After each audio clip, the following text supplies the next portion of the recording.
tá? É só me falando que eu vou passando para você. Ok, pode passar então.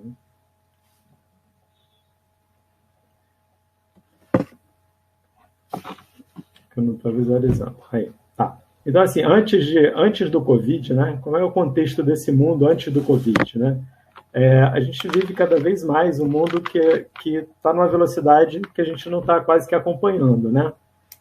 O mundo está volátil, o acrônimo, né, que surgiu. Pode passar o próximo. Isso. O mundo VUCA, né? Não sei se vocês já tiveram a oportunidade de escutar ou de ler um pouquinho sobre isso, mas é um mundo que é cada vez mais volátil, né? Tudo acontece o tempo todo e com uma frequência e uma velocidade que está perdendo o controle, né? Incerto, difícil de fazer previsões, né? Por exemplo, não tem como a gente, não teria assim, de repente, como se prevenir não a pandemia, mas o impacto que essa pandemia poderia ter no mundo, né? A complexidade, né? A interconectividade e a interdependência das ações, né? Por exemplo, uma ação que iniciou do outro lado do mundo, na China, ela repercutiu aqui, né, no Brasil, do outro lado do mundo. Então, assim, quanto isso é complexo, o mundo atual, né? Quanto ele é interligado, enquanto ele é globalizado, né? E o quanto ele é ambíguo também, né? São inúmeras interpretações de várias coisas diferentes, né? Pode passar o próximo? Próximo, por favor. Né? Isso. Então, assim, talvez pela primeira vez na história, eu queria que vocês prestassem atenção depois na data dessa citação, ela é de 1990, já tem 20, 30 anos essa citação, e ela fala que pela primeira vez na história a humanidade tem capacidade de criar muito mais do que o homem pode absorver, de gerar muito mais interdependência do que o homem pode administrar, de acelerar as mudanças com muito mais rapidez do que o homem pode acompanhar. Isso há 30 anos atrás. Né? Próximo, por favor. Então, acho que é uma coisa que a gente tem que parar para pensar, né? Acho que Sócrates nunca foi tão atual, né? Assim, acho que a gente só sei que nada sei, cada vez mais a gente sabe menos, na verdade, a gente tem mais conhecimento, mais volume de conhecimento, de informação, mas talvez menos conhecimento absorvido, ou condições de absorver essa informação, né? E uma coisa que já é uma vantagem, né? Essa citação completa, ela é bem interessante, né? Eu só sei que nada sei, a gente escuta bastante, mas ela completa, ela é bem mais interessante, né? Só sei que nada sei, e o fato de saber isso me coloca em vantagem sobre aqueles que acham que sabem alguma coisa. Ou seja, a gente não sabe, ou seja, né? A gente, na verdade, a gente não sabe nada, né? A gente aprende o tempo todo. E essa visão de que a gente precisa aprender o tempo todo, né? Eu acho que é muito importante. Acho que a gente não completa os estudos, a gente não conclui os estudos, a gente estuda a vida toda, a gente aprende o tempo todo, né? E não só com literatura, com vivências, de várias maneiras diferentes, né? Próxima, por favor. Então, acho que é o momento assim da gente parar e pensar um pouquinho, né? Está na hora da gente parar e pensar. Com essa volatilidade toda do mundo, com essa incerteza, com essa complexidade, com essa ambiguidade, né? Com esse volume de conhecimento que é gerado e com essa velocidade, acho que está na hora da gente pensar duas coisas muito importantes, né? O ensino, que na verdade talvez não deveria ser nem ensino, né? A palavra correta, mas aprendizagem, né? E o trabalho, que também talvez não devesse ser chamado de trabalho, mas produção, né? São duas coisas que a gente precisa repensar por conta dessa volatilidade, dessa velocidade toda de informação. Porque senão a gente pode correr o risco de estar formando hoje profissionais com déficit de conhecimento ou de vivência de quando ele começou os estudos, né? As coisas estão acontecendo muito rápido, né? As informações, a evolução do conhecimento, a evolução das técnicas, a evolução das habilidades. Então, a gente tem que estar em constante revisão, principalmente dos conteúdos de formação, não só de ensino, mas também de trabalho. As organizações elas não podem ficar inertes, elas têm que se mobilizar, elas têm que se modernizar, elas têm que gerar mudanças também, né, da perspectiva de visão e de produção. Próxima, por favor. Então, assim, não é triste mudar de ideia, triste é não ter ideias para mudar, né? Próximo ano. E às vezes a gente precisa trocar tudo de lugar mesmo. Então, assim, a gente precisa parar e pensar um pouco. Será que a gente está no caminho certo na formação profissional? Será que a gente está no caminho certo na condução das organizações que a gente está gerindo? Será que a nossa gestão está atingindo o objetivo dela de produção do conhecimento, de ser uma organização produtiva nesse sentido, uma organização que gere aprendizagem, né? Isso é uma coisa que a gente tem que parar e pensar. Próximo, por favor, Ana. Então, isso é o Ken Robson, né? É um inglês, é um palestrante, é um estudioso da área de educação, e isso é uma palestra bem interessante, tem no TED, e acho que ele fala assim, enquanto as escolas, né, às vezes matam a criatividade, e o quanto a gente tem também algumas organizações que elas podam essa criatividade, né? A gente tem profissionais, às vezes, que poderiam ser muito mais produtivos nas suas organizações, e a gente vem com uma produção, com um método de trabalho, um processo de trabalho engessado que a gente acaba podando, né, totalmente essa criatividade nesse trabalho desse profissional, né? Próximo, por favor. Então, assim, é preciso a gente repensar a gestão da aprendizagem, né? Tanto nas organizações, como eu estava falando, né, de ensino, quanto nas organizações de trabalho, né? Peter Senge, ele desenvolveu 5 disciplinas capazes de gerar inovação, auxiliar na promoção de mudanças e incentivar a melhoria contínua, que são domínio pessoal, modelos mentais, visão compartilhada, aprendizado em equipe e pensamento sistêmico. Ou seja, são habilidades, são disciplinas muito mais voltadas para as questões relacionais do que habilidades técnicas, né? São habilidades, na verdade, relacionais, esses domínios, né? Próximo, por favor.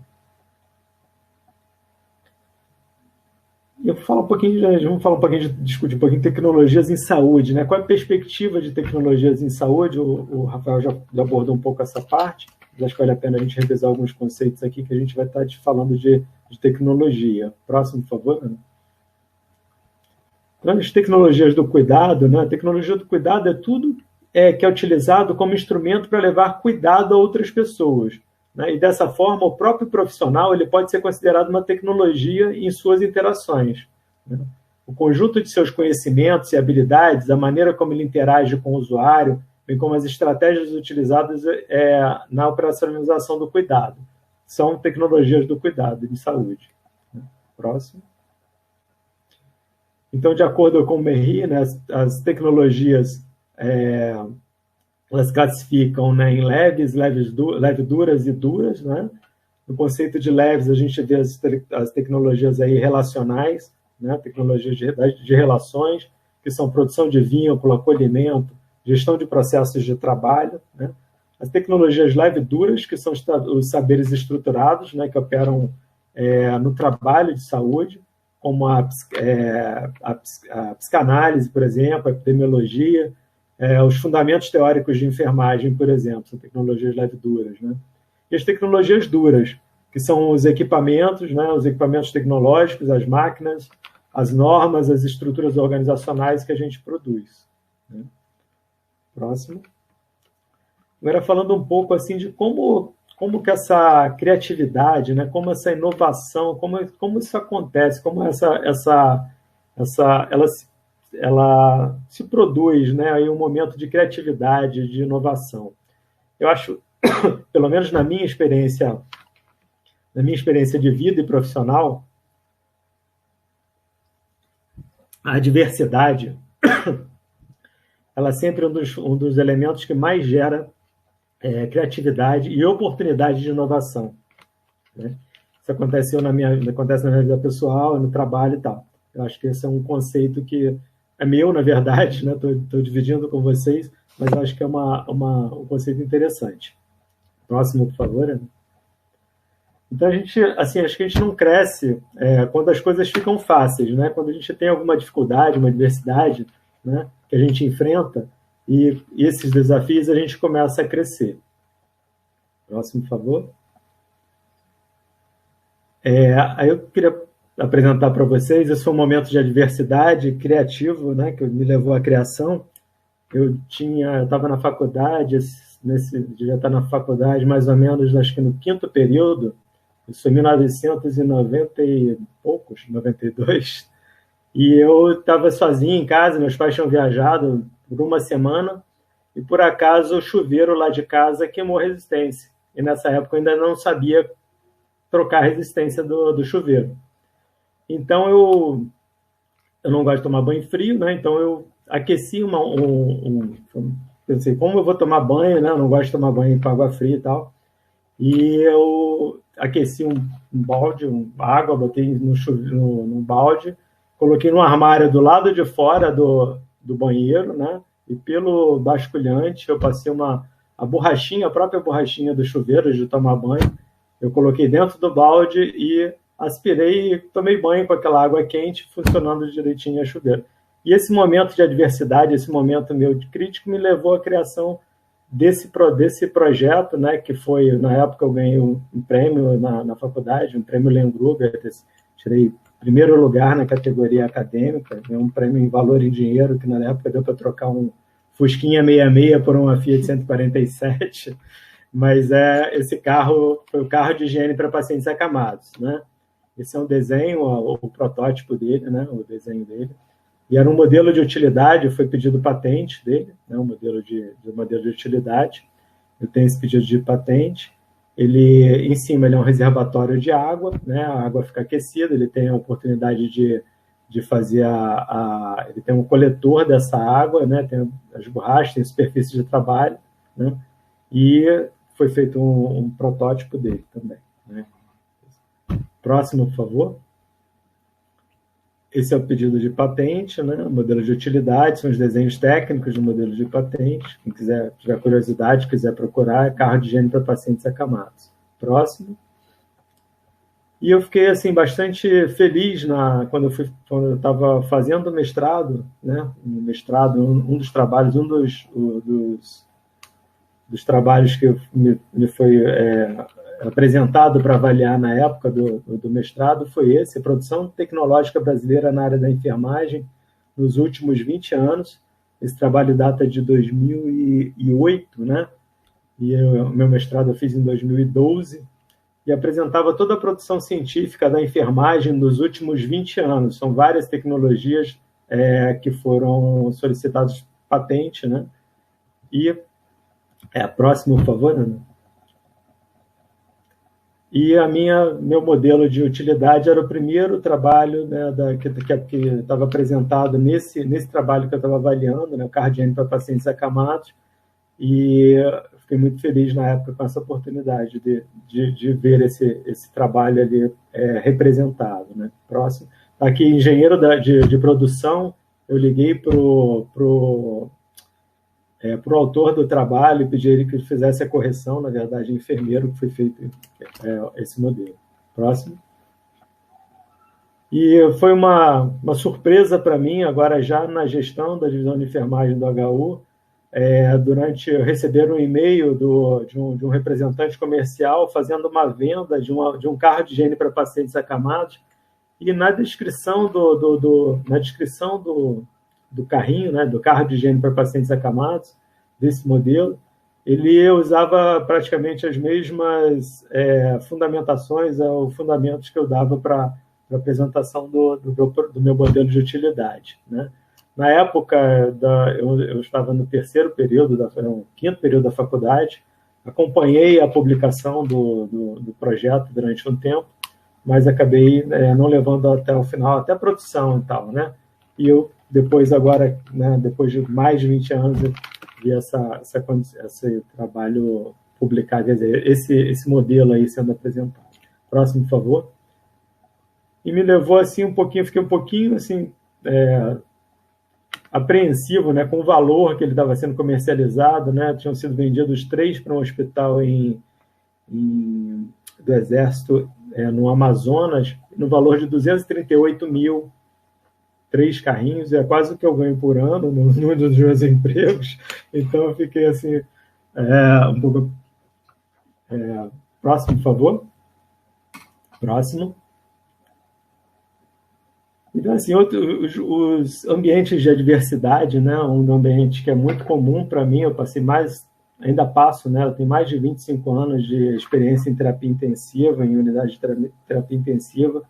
Esse é um ambiente muito adverso, mas também muito para mim, muito criativo, com muita chance de criatividade, né? Próximo, por favor. Outro também bastante adverso, né? A circulação extracorpórea, né? Cirurgia cardíaca também é um ambiente muito adverso, bastante criativo, uma oportunidade grande de criação. Próximo, por favor. Aqui mostrando um momento criativo aqui também numa hora de uma adversidade de um paciente que com coagulopatia, né? Acabou não sendo observado e o paciente foi retirado, estava com uma discrasia, foi retirado uma bainha femoral e depois do médico ficar mais de 30 minutos comprimindo e tal, eu tive a ideia de colocar essa barra, né, e fazer uma compressão aí, uma luva estéreo ali com um conector e fazer uma compressão local, e foi só assim que a gente conseguiu fazer a contenção desse sangramento. Próximo, por favor. Aqui foi uma outra condição adversa, já na direção da divisão de enfermagem, que eu achei que fosse ser menos adverso, mas não é, né? Fazer gestão de mais de 1.000 profissionais de enfermagem no Hospital do Porte do HU realmente é bastante tenso. E com uma gestão complexa, né? E a gente teve uma adversidade grande, que foi uma chuva em 2017 grande, que levou quase 2.000 metros do nosso telhado, e eu cheguei no dia seguinte, o CTI estava sem luz e as bombas infusoras acabando a infusão, né, a bateria das bombas, os respiradores, e eu tive ideia na hora, assim, bateu na cabeça, eu olhei e tirei o único lugar que tinha na luz era no corredor, e eu arranquei a luminária e fiz um gato, uma gambiarra, né, para poder ligar os respiradores e as bombas infusoras. Então, assim, eu tenho certeza que nesse dia eu salvei algumas vidas com essa atitude minha. Eu levei um esporro grande depois do cara da manutenção da elétrica, mas eu fiquei muito feliz de ter realizado essa bagunça aí no setor. Próximo, por favor. E esse mundo que já é VUCA, né? Esse mundo que já é VUCA há muitos anos, né? Ele agora com o coronavírus ele ficou um pouco bem mais complexo, bem mais complexo, né? Então, próximo, por favor. Isso exigiu e está exigindo da gente sair da zona de conforto, né? Sair dessa zona de conforto e produzir rápido, né? E com muita rapidez aí o conhecimento, né? Então levou a gente a sair da zona de conforto, sair da zona de medo e ir para uma zona de aprendizagem, e aprendizagem rápida, né? A gente precisa dar respostas rápidas nesse enfrentamento ao coronavírus, né? Para a gente passar por essa superação. Próximo, por favor. E para isso a gente precisa do protagonismo dos enfermeiros, né? Precisa do protagonismo da enfermagem, e a gente tem esse protagonismo, tem observado esse protagonismo em todas as frentes, no mundo todo, né? Mostrando aí a competência, né? O conhecimento, a habilidade, a atitude desses enfermeiros, com responsabilidade, proatividade e com uma liderança aí transformacional, né? Próximo, por favor. Então, a gente vem agora algumas tecnologias que foram apresentadas e algumas oportunidades, algumas possibilidades que surgiram aí com essa ocorrência aí do coronavírus, né, da Covid.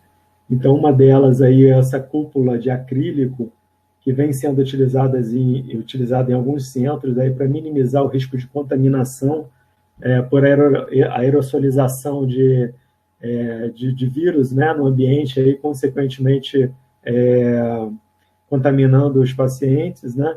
E eu estava achando essa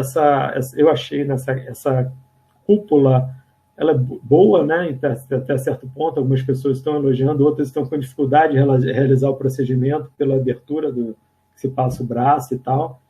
E a maneira como ela está também me levou a pensar assim, em aprimorar isso também, né? Então eu levei essa ideia para a internet mesmo, pedindo ajuda, e essa capacidade de interatividade é bem interessante, porque a gente tem respostas rápidas, né?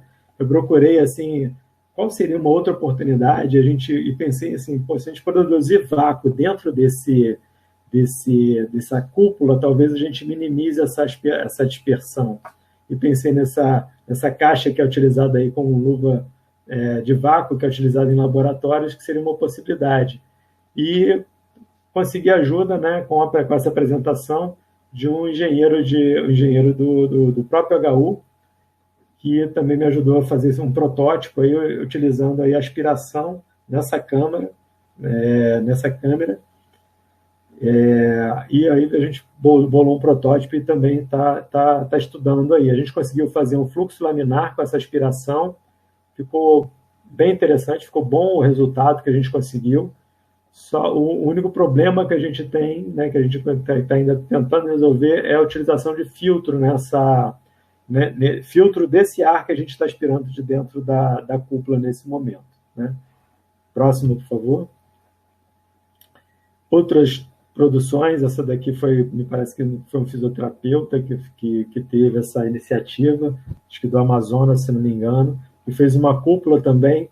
A VNI nesses pacientes ela é contraindicada pela aerosolização, qualquer procedimento, né, de oxigenoterapia que gere aerosolização, ele é contraindicado, e com essa cúpula, apesar de ter algumas divergências de opinião, se acredita que se minimize essa contaminação do ambiente. Já tem uma segunda versão, que é uma cúpula de acrílico arredondada também, com essa mesma perspectiva.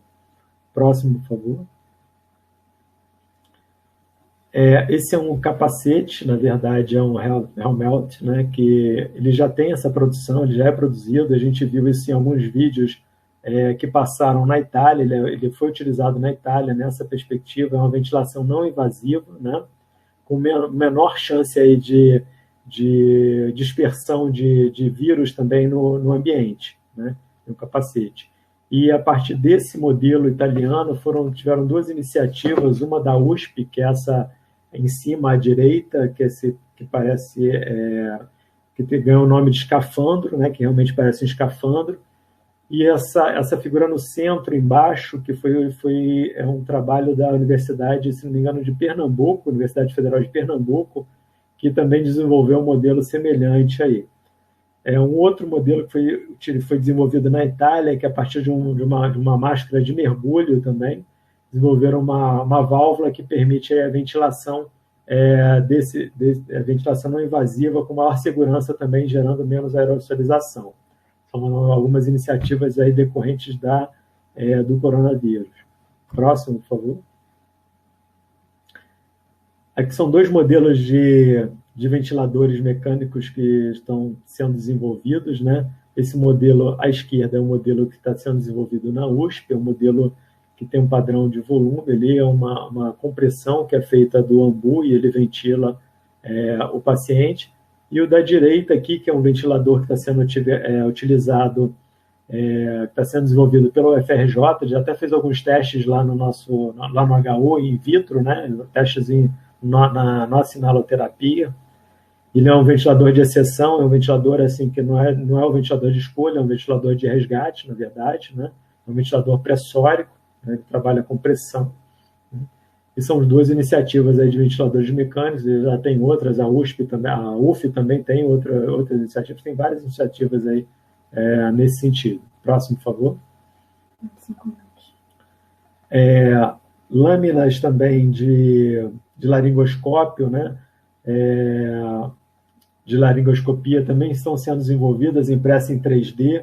Tem algumas iniciativas.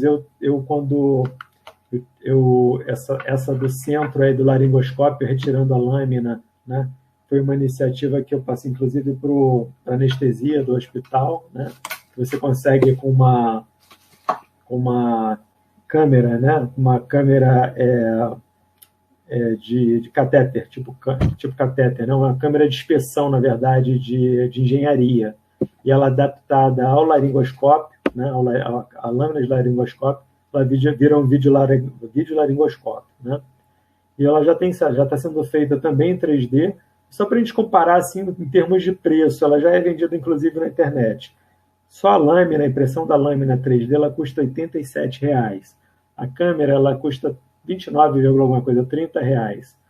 Um videolaringoscópio comercial, ele está em torno aqui, ó, entre 13 e 19 mil. Então, assim, exorbitante a diferença, né? E com possibilidade de baixo custo, um instrumento que faz total diferença na realização da intubação orotraqueal desse paciente, né?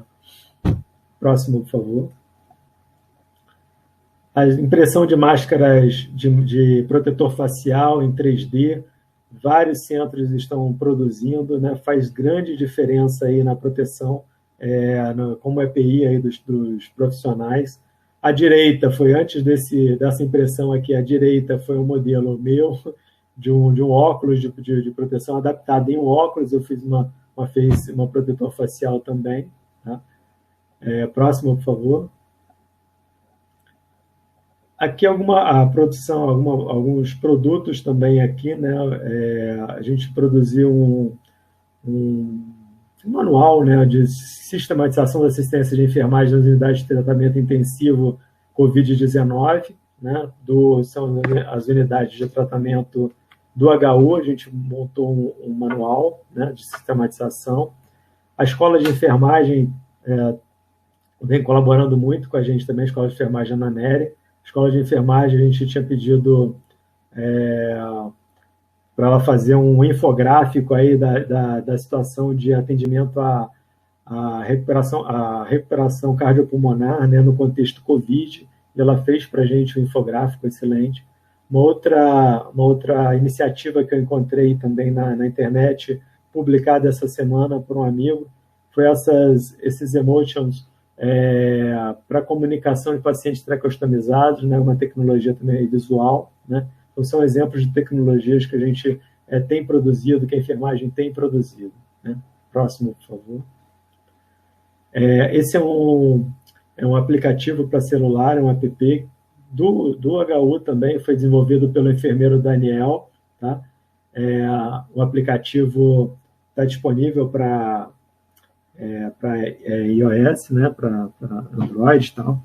E está disponível online, se alguém quiser clicar aí no QR Code, vai conseguir entrar, ele ainda está em fase de conclusão, né, mas já traz vários dos nossos protocolos, a sistematização, vários folders que foram desenvolvidos para esse contexto do Covid já estão disponíveis nesse aplicativo lá do que foi desenvolvido por Daniel para o HU. Né? Próximo, por favor. Agora um pouquinho do relato de experiência, né, da produção que eu fiz aí. Eu publiquei um vídeo explicando direitinho, né? Quando a gente, no contexto da ventilação mecânica desses pacientes, um dos problemas, né, é a questão da aerosolização de vírus no ambiente, e quando você trabalha com o paciente com um tubo orotraqueal, você tem a possibilidade de clampear esse tubo orotraqueal, né? Mas quando você trabalha com o paciente, quando há necessidade de realizar a traqueostomia, e grande parte deles vai até a traqueostomia, porque o tempo de ventilação, às vezes, vai além do que a gente desejaria, né? Então é necessária essa traqueostomia. Então a gente tem essa questão da contaminação do ambiente, contaminação dos profissionais. Então eu publiquei esse vídeo fazendo uma adaptação, né? Cortando a parte proximal de um tubo orotraqueal 7,5, você faria adaptação, né? Faria adaptação na cânula de traqueostomia, tá? E aí com essa adaptação seria possível fazer o clampeamento. Seria possível fazer esse clampeamento, tá? e aí, você ampliando, você pode fazer manipulação tranquilo, né? Para fazer uma troca de ventilador, para fazer uma desconexão, para trocar um filtro, trocar um traquequer, que são práticas comuns e quase que diárias na terapia intensiva, né? Então, foi a ideia inicial que eu tive, né? Próximo, por favor. E utilizando aí técnicas de design thinking, né? Empatizando aí com essa necessidade de proteger os profissionais, né? Definindo qual era a proposta, né? Foi feita uma ideação, o que eu queria desenvolver e tal, e a partir daí eu desenvolvi um protótipo e depois ele foi testado, né? Foi uma experiência interessante, foi desenvolvido, próximo, por favor. Aqui a questão do design thinking, né, um aprendizado que eu tive recente na COPEAD, durante o MBA, foi bem interessante a proposta. Próximo, por favor. E trabalha muito aí a criatividade, né, em relação à diversidade, a gente consegue produzir, desenvolver pensamento crítico e desenvolver habilidades aí de mudanças, né, de inovações. Próximo, por favor. Então, eu participo, e tem vários enfermeiros participando, né, do grupo multidisciplinar para enfrentamento da Covid-19 da UFRJ, que foi instituído em fevereiro, né, de 2020 pela reitoria, e tem vários enfermeiros participando, e eu participo de um grupo técnico, de produção técnica. Tá? E nesse grupo eu levei essa proposta, né, próximo, por favor, levei essa minha ideação de se seria possível a produção, né? Mostrei para eles, né, o que eu precisava, né, e precisava de um conector que conectasse nessa canal de traqueostomia que me possibilitasse pinçar esse tubo, né, para poder minimizar a chance de contaminação dos profissionais. Próximo, por favor. E com isso, nesse grupo, né, tinham vários engenheiros também, e esse aprendizado foi bem interessante. Trabalhar com multidisciplinaridade é uma coisa que eu acho que a gente tem que aprender, a enfermagem tem que aprender e tem que se apropriar disso. No meu mestrado eu já utilizei, tive um co-orientador da tecnologia da informação, e com essa produção, com o engenheiro de produção da COP, né, a gente conversando e por via remota com tecnologia de informação e comunicação, a gente conseguiu desenvolver, né, esse conector, que a gente pode dizer de Conectone, em minha homenagem. Então, a gente desenvolveu esse conector, que foi todo trabalho remoto, né, foi bem interessante. E o Célio, que é o engenheiro da COP que colaborou, eu mostrei a proposta para ele, fomos trabalhando junto, vinha o desenho, eu voltava para ele, passava para ele o que era e tal, e ele produziu os desenhos técnicos, fez a produção, a impressão em 3D, né? E ele me passou e me entregou, né, pediu para me entregar as peças, eu testei a peça, né, montei o conector, montei o dispositivo, levei para teste, aí precisou de fazer um acerto mínimo em relação ao diâmetro interno de uma das peças, foi realizado, isso tudo por via remota, por comunicação via internet e WhatsApp, né? E a gente conseguiu fazer essa produção. Uma segunda possibilidade que a gente viu durante esse estudo, né, é a possibilidade também de utilizar o conector, que não é a primeira indicação, né, mas numa máscara laríngea, e a gente consegue também utilizar na máscara laríngea, tá? A gente consegue conectar, ó, e é possível também utilizar com menor chance de aerosolização. Então, são duas possibilidades aí que a gente tem de utilização do conector. Tá? Próximo, por favor. Então, assim, acho que o nosso próximo grande passo, né, evolutivo, aí, o grande passo da humanidade é a gente aprender que cooperar é melhor do que competir, né? Eu acho que se a gente, esse trabalho de colaboração, de cooperação, ele foi muito produtivo, foi uma experiência bem enriquecedora. Eu acho que a enfermagem tem que se valer mais disso, tá? Nessa perspectiva de interdisciplinaridade, né?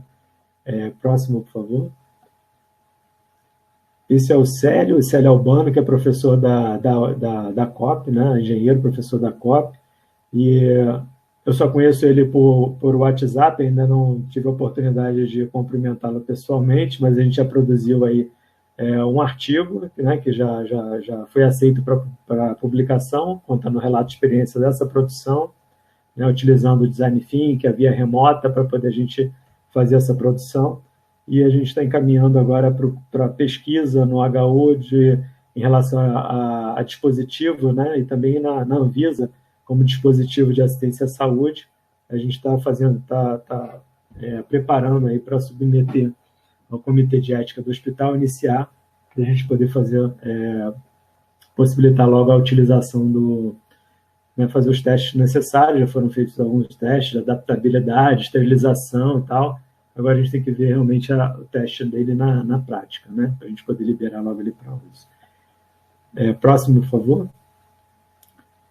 Bom, então acho que com o coronavírus, né, a gente aprendeu mais do que nunca, tem que aprender que viver não é esperar a tempestade passar, a gente tem que aprender a dançar na chuva, né? A gente tem que dar respostas rápidas, né? Nós, enquanto profissionais de saúde, a gente tem que procurar respostas muito rápidas para o que está acontecendo, né? A gente tem que abrir a cabeça, sair um pouco da caixinha e pensar nas possibilidades. Isso não só em relação à tecnologia, né, dura, mas em relação a tecnologias leves também, relacionais à questão da gestão em si. Várias mudanças, a gente teve que fazer adequações de fluxo, adequações de unidades, adequações de processos de trabalho, de simplificação, de minimização da variabilidade desse cuidado, para poder a gente estar prestando uma assistência aí, segura, né, para esses profissionais. Então, o que eu tinha para falar era isso, né? Agradeço a paciência de vocês em relação à dificuldade inicial aí com a tecnologia, que eu apanhei um pouco, mas agradeço